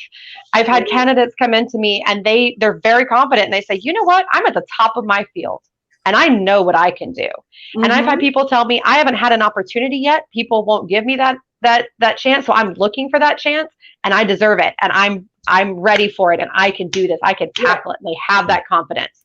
In fact, I just had a landing or a hiring recently of a candidate that was exactly that. I haven't never had that title, but I'm ready. So let's go for it. And it worked. Mm-hmm. And she was a minority woman, by the way, just a side note. So it absolutely does work. So let me interject as being the only male here in this discussion about what it means to have confidence as a woman. I think there's two sides to this, though. I think on the management side, we need to start understanding where women's value is. It's not just necessarily in that mindset that you're a dogged, aggressive business person. We get plenty of that with the men. What we lack, though, is that caregiving side, especially within management. On executive teams, we don't have enough of that. And I think we need to embrace that part as well, even though it may, I understand this is difficult for women to, well, how much caregiving do I give as opposed to the aggressive, I can do this job. But I think as management, we need to start recognizing that really brings value to your team. I've worked with a number of female-led entrepreneur startups. They're fantastic. They're business savvy, but they bring something that caregiving actually extends out to their customer base, and that's really where the value is they understand their customers better. And, so and I want to there's my stress 2 too, cents as the man in the group. No. And actually, I value that, because the other thing too is it's not just about gender. So I posted a while back, and I think, Sandra, that you commented on this, that the skin and the gender are wrapping, right? That's just what's holding us in. You should be hiring the person, not the wrapping. Okay. So it doesn't matter what race, it doesn't matter what gender, it doesn't matter what age, none of that matters. What matters is what's inside. And so if you take, for instance, my parents are almost backwards from what you just described. My father is very nurturing and very empathetic, and he really gets people. And my mother is this hardcore, powerful, driven, and she's also sympathetic and empathetic and really great with people. She's worked in HR for years, but they're very different. And people would expect my mother to be more the way that my dad is, and vice versa. But when you just stop and you just hire the person, not the wrapping, then you get the most effective hires, I think, and the most real diversity when you do that. When you just hire. So what do we need? Like you said, Justin, we have all these hardcore business people. Where's our heart? Let's hire somebody with some heart. Let's get them in here, whatever that looks like. Let's get them in here. So Sandra, talking about on the pay side of that. So when you're hiring for just the inside, right? Not the wrapping. What are some of the ways that you encourage the people that you coach and work with to overcome what may be preconceived prejudices or that type of thing? How do you help them to overcome that when it comes to negotiating pay? Well, Earl Nightingale said that the amount of money we earn is always going to be in the exact ratio to the need for what we do, our ability to do it, and the difficulty there is in replacing us. So if we want more, compensation, we have to be bigger. We have to increase our ability. That's where we have the power. We have the power to increase our skills, and to make ourselves much more difficult to replace. If you're a dime a dozen, you can't expect to be paid 50 cents. So the key is and it starts again in our mind. Everything starts with our thoughts. So you have to visualize, who do you want to be, and see yourself in that. And okay, so what do I need to do to become that person? And do that. And when you become too large for your present place, you will begin to draw to yourself something larger. But you can't expect to be paid, more now until you become larger. And that you have the power to do that. You don't have to wait until somebody else recognizes your value. Recognize your value yourself first. Decide what you want to do, who you want to be. And the other thing about being that person, it said we don't get what we want, we get what we are. And so are you the kind of person that's always looking for something that's cheap versus the best value? Do you resent paying your bills, paying for the services that you got? You're going to attract yourself into similar situations where they don't want to pay you what you're worth. That's an interesting insight. I like that. Oh, and by the way, Greta, somebody asked, can Sandra repeat that? I think it was your quote. Please connect to Sandra on LinkedIn. We dropped her LinkedIn. Connect with her. She's got all the best quotes. If you need a quote for anything or you need to be inspired, Sandra is your lady. She has got you, and she will take care of you. But no, I think that is a really interesting insight, because it's true. Whoever you are, inside, it does come out and it does project, and that's how the world responds to you. That's So right. yeah, I think that's really interesting, and tying that into it. So I don't know if you heard this part. I know you hopped on a little early, but Justin's idea about the levels, having the levels of pay and that type of thing, and how they start everybody at a certain level, but then after 3 months, you can go to whatever level you're currently at. So somebody that's doing that and projecting that strength could go from a level in a 7-level system from a level 4 to a level 6 because they're showing what they're worth. That's right. Yeah, they're already seeing themselves at that upper level. They're Right. dressing like that person. They're talking like that person. They're thinking like that person. Right. And And I agree. There's no And holding that person back. Oop, I just Right. Right. Oh no, that's wardrobe malfunction. So Greta, I think you and Greta, Justin's covering his eyes. He says, "I can't see."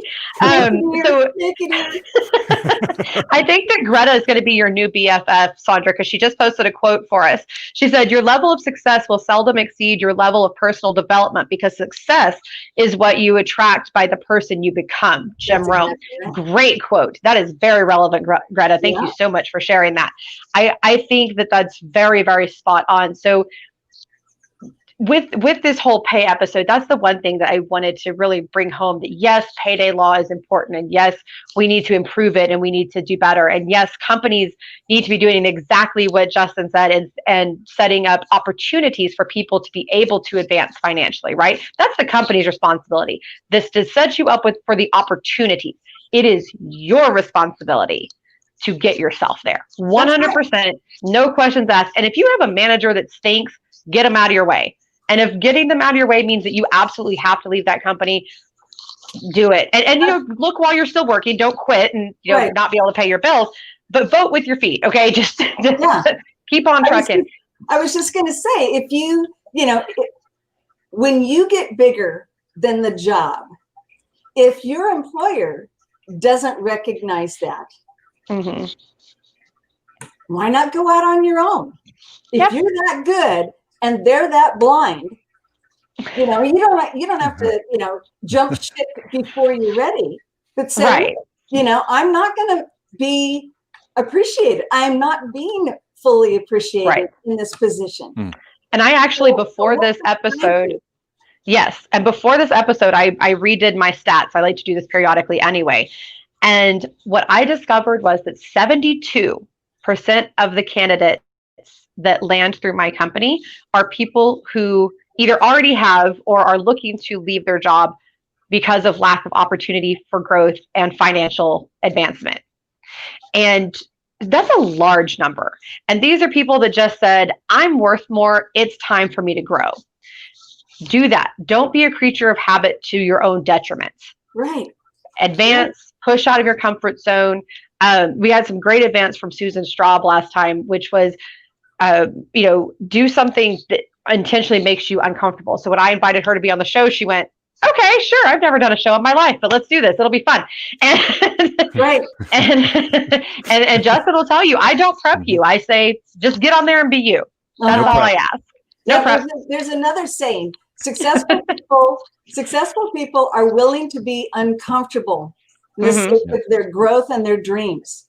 I find when I notice that I'm feeling pretty comfortable these days. That's a wake-up call. Okay, so you're not pushing the edge of the envelope anymore. Right. You're not growing. Anytime you're growing, you're going to be a little bit uncomfortable. And that's a good thing. Absolutely. Yeah. And I think when it comes to opportunity, when you're looking for opportunity, it's not in the next position, it's in the next skill set, in the next learning, it's in the next, that's where the opportunity really lies. And I think a lot of people in companies that are trying to move up and get different opportunity or move into a different area, whether it be a manager or not, they don't look at the skill sets or the learning opportunities that are around them. They look at the positions. Oh, well, there's an open position for a manager. I need to go. That's the opportunity. No, the real opportunity is you learning how to do that job before you apply to that job. Right. Yeah, absolutely. And also listening to your heart, to what gives you more life, and You may even be able to create a position that they'd never even thought about. Right. I would Yes. love to do this. And so you gather the skill sets and all that stuff, and then you sell them on it. You guys Right. need this, instead of sitting there and passively waiting for those opportunities. Make your opportunities. Right. 100%. Make them according to what gives you more life. That's Right. one of my my most favorite quotes is from Howard Thurman. He said, "Don't ask what the world needs. Ask what makes you come alive and go do it." Because what I the like that. world needs is more people who have come alive. Hmm. I mean, can That's you very imagine true. how wonderful this world would be if we were all doing what we loved and loving what we do? Oh my gosh. I know. A lot less grumpy people. That's for sure. man. No, it's true. And I want to get your take, Susan. Son, who are you? Sandra, I'm looking at Sandra. Susan. You know what's happening is I'm looking at Susan's comments and then I'm trying to talk to you and it's not working. Don't multitask. Dan Irvin would be shaking wagging his finger at me going, "Don't do that. I keep telling you, don't multitask." So, so one of the things I really kind of want to get your take on is something that we talked to Anna about earlier. And that's talking about full compensation view, right? So compensation is not just a salary. And people think that it's just salary, a bonus, and that kind of thing. That's not right. There can be equity. PTO is part of your compensation. There are fringe benefits. There are actual benefits. So whether it's life insurance, dental, vision, whatever that looks like, 401k. If they have a 401k match program, that's a huge part of your compensation right there, especially if it's a really good one. I once worked for a company that would match up to 5%. That's really big, guys. So Huge. These kinds of things have to be considered. So what would be your advice to someone? Because a lot of people don't really know how to figure those types of benefits in. So what would your advice be on that, Sandra? Well, what came to my mind as you were talking about that is that there's another element of compensation which is much more intangible. And I think that is the environment that you're in and feeling that you are appreciated and you are in an environment where you can grow, your talents are encouraged. And if you don't have that in the job, it really doesn't matter how much money they're paying you. That is true too. It's shown that people are willing to take less money in a position where they feel like, they're appreciated, they're listened to, they're given room to grow and express all of themselves.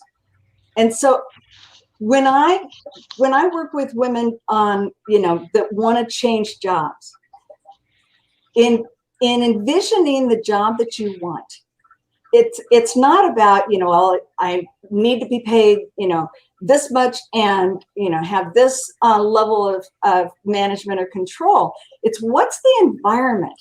I love being in a job where I feel so appreciated. All of my talents, I'm able to express all my talents, and I'm surrounded by supportive people, and I can grow, and I can,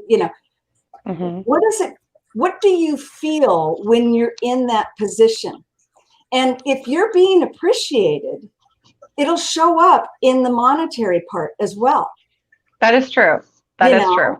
But if you're not being appreciated, that's going to be like, you're not going to love your job if you're in an environment where, you're disrespected, your opinion is disrespected, you feel stifled. Right. It's true.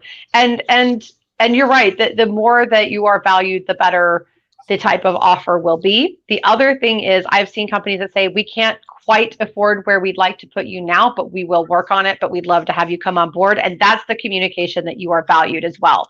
But as for the tangibles, you can always research. You should ask to see the entire benefits booklet, because that will often tell you a little bit more about what they're paying in addition to you. That is part of your compensation. PTO is huge, and you can usually negotiate PTO. There are some states that have kind of funky laws and regulations about that a company has to offer the same to everybody, but usually you can negotiate PTO, and that's a big one. Your time is money, people. It is. And again, going back to, if you are working in a position that's 40 hours versus 60 hours, don't charge the same for that. Right. That's silly. Yeah. You know, if you're going to have to put in more of your time, come up with kind of an hourly rate and multiply that by how many hours they're expecting. And you can always ask, how many hours are you expecting me to have to work for this position? And by the way, always add about 5 to 10 to that, because a lot of times they undershoot it so they don't scare you off. Yeah. All of that is very, very important. Yes. Do your research, which also ties me into something I wanted to ask you about, Justin, and Sandra. I think you would have some great insight into this as well. So you're looking at your total comp package, and you're doing all that. Let's talk about when it comes to the negotiation. So you've told them what you want. Let's say you get an offer that's less than what you asked for, but you do feel, Sandra, like you're going to be very happy in this position, but you also don't want to undercut yourself. Justin, how do you approach that? I don't know if I do it the right way. I'm not a recruiter or HR. I tend to think I fumble through these things. I really focus on what I'm going to do for the company, how I'm solving problems. And if I feel like I have a really good solution or a way to solve problems, that's why they're hiring me, I'll go back to them and say, look, I really appreciate this offer. Start with that first off. Yes. Grateful that they've given you an offer. And because you want to keep that rapport up, because if you go in, I have this philosophy, you go in on bad terms from the beginning, you're done. Yeah. It's fatal for the rest of the time you're there. But try to go back in and say, look, I appreciate this. And here's where the things that are important to me. And if it's a total compensation package, it's not always the base pay that you're looking at that's important to you. For me, PTO is extremely important. Also, I want the ability to go learn things. I want them to pay for it, though. Yes. I want to be able to send me off to learn things, but you're going to pay for it as I go and learn. And like Hawaii, I need to go learn more about their beaches. There you go. Yes, obviously. Yeah. Right. But I would look at compensation that way and go back to them and go, these are the things that are really important to me, and make that very clear to them, because then they'll understand you as an employee. Right. You'll understand whether or not that fits culturally with what they're doing, which goes back to Sandra's point, is that culture is hugely important. So if I say, look, on Friday afternoons, I have to take my child to dance class. I want to be able to do that without it coming back to me as like, oh, he's never here on Friday afternoons. He must be at the bar, which may be true, but my child's at a dance class. Also. Yes. The bar's just next door to the dance studio. I can't help it. I have to. They won't let me sit in there and watch. I have to go someplace else. Darn COVID. So no, that is true, and that is what I kind of want to wrap up the show with. Is yes, money is important. Yes, you want strong negotiation skills. You want to make sure that you're being paid, but money is not everything. Okay, it's not. It's not. And in fact, I make a point. I could work myself into the ground like some people do and make even more money than I do now, and I do well, but I could make just insane money. I've chosen not to. I've chosen to enjoy my life and to be able to take time off. And when my grandparents are here, be able to stop and teach them Zell for a couple of hours and that kind of thing. And to go to the beach with my dogs and my husband and that kind of thing. And I think that's so important, and flexibility, I think is a really big one. And I think that that's an important thing for people to remember, that money isn't everything. It's important. True. It is important, but it is not everything. So money pays bills, but the rest of it gives you a life, right? That's right. That's a good way to put it. I think it's really important to be really clear on what are your core values. Is money your top value, or is family important and a balanced life? And if you know your core values, you'll be able to tell, are those core values being respected at this company or in this position. And if they're not, it really shouldn't matter unless money is your number one value. Absolutely. That's not a good fit. Right. Absolutely. And that's okay. Yes. They'll attract the people who, are only in this for the money. 100%. And at some point, those people are going to find out, the rest of my life sucks. Yeah. Because I'm putting all of my focus on this. I've made money my God. Right. And I've let all the rest of my life, I think one of the things that COVID has taught us is that our health is critical. If we don't have our health, it doesn't matter how much money we've got. Right. Right. And I also, in this kind of same line of thinking, you want to have your time and all of that.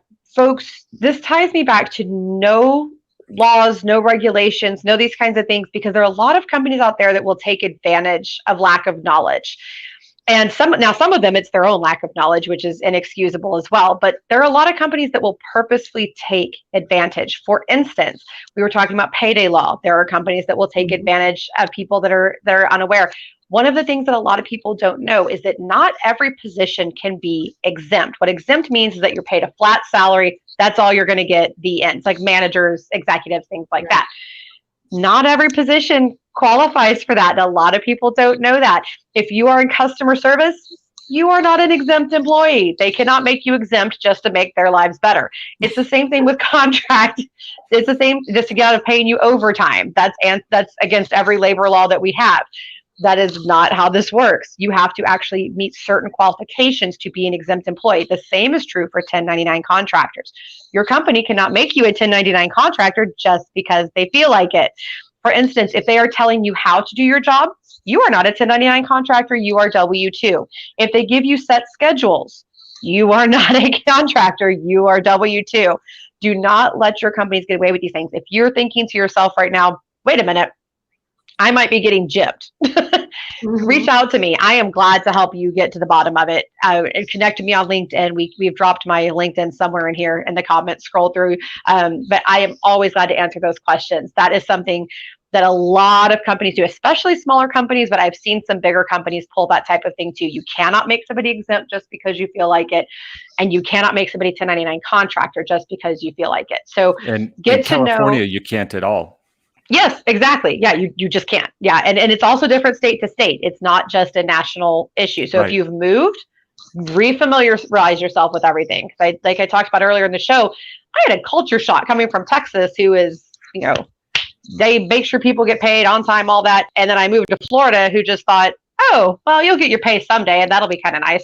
So you want to make sure that you are not ignorant to the situations around. Again, with that personal responsibility, know your rights, know the laws, and be able to tell somebody, wait a minute, no, that's not right. And the same thing with negotiating. If you, for instance, live in California and someone says, well, what was your last salary? They just broke the law. You cannot ask that. And you want to say that politely to them. Don't act like you're going to prosecute them for it. But lawbreaker, you did it. Shame on you. You'll get the job for sure that way. Right. But definitely, make sure that you stick to your rights. Don't let people ask you, because this is another way that people get discriminated against, especially women. Do not let people ask you your marital status. Do not let people ask you if you have children or plan to have children. That is not their business, and it has nothing to do with anything. Do not do that. Know your rights. Yeah. Knowledge is power. Knowledge is power. Absolutely. That's my soapbox for the day. That was it. Well done. Thank you. Well, Sandra, thank you so much for being on.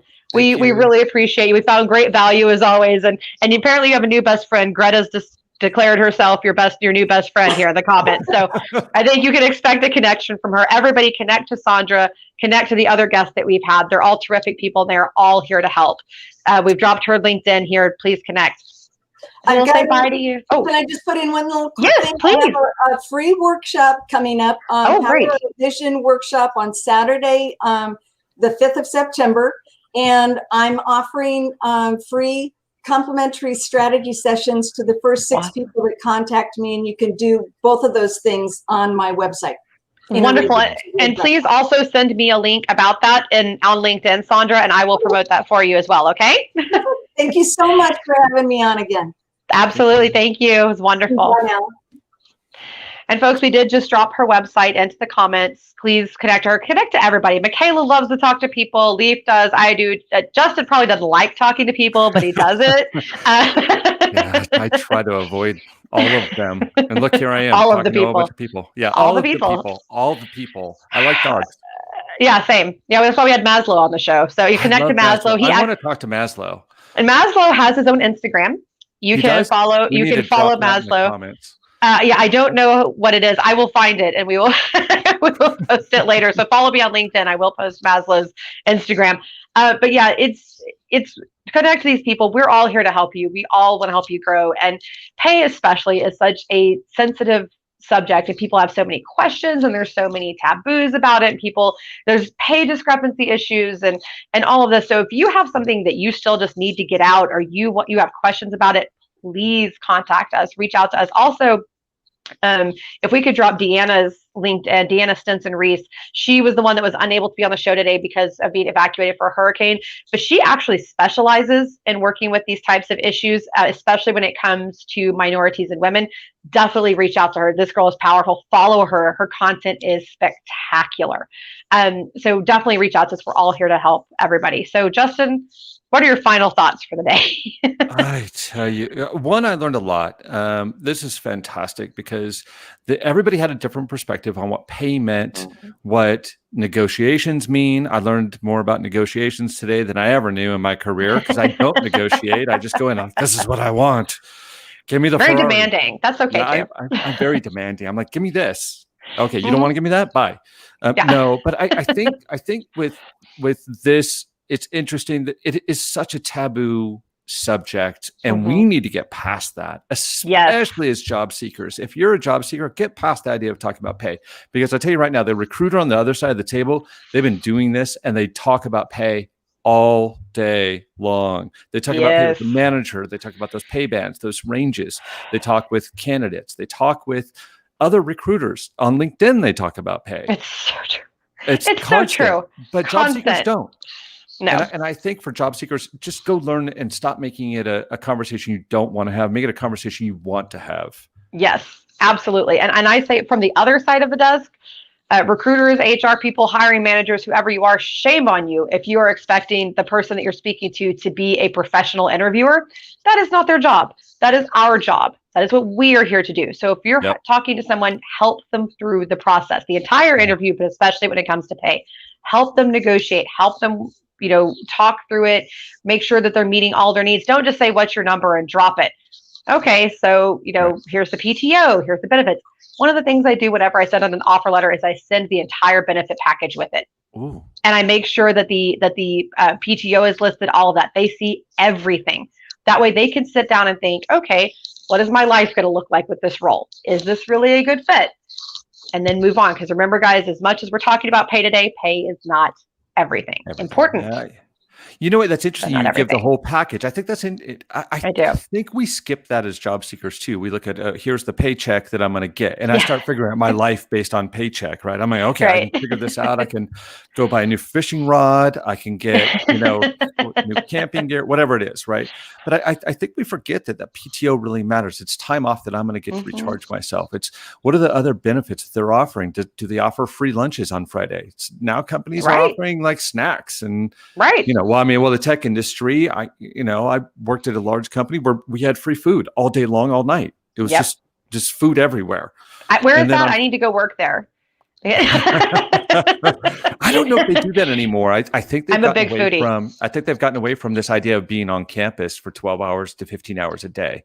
Well, and getting people moved. Get people moved out to being in their lives. And that compensation package matters. And negotiating your worth, all that is such a good advice today. Really great advice. I thought the guests were all terrific. From Anna, to Michaela, to Leif, to Sandra. I think that they gave spectacular insight and advice, and I really appreciate all of them. And even with Michaela's segment, understanding the psychology behind why you feel this way, why you respond to this way, and sometimes the why really helps you to achieve your goals. Yep. To really helps you to process it and understand.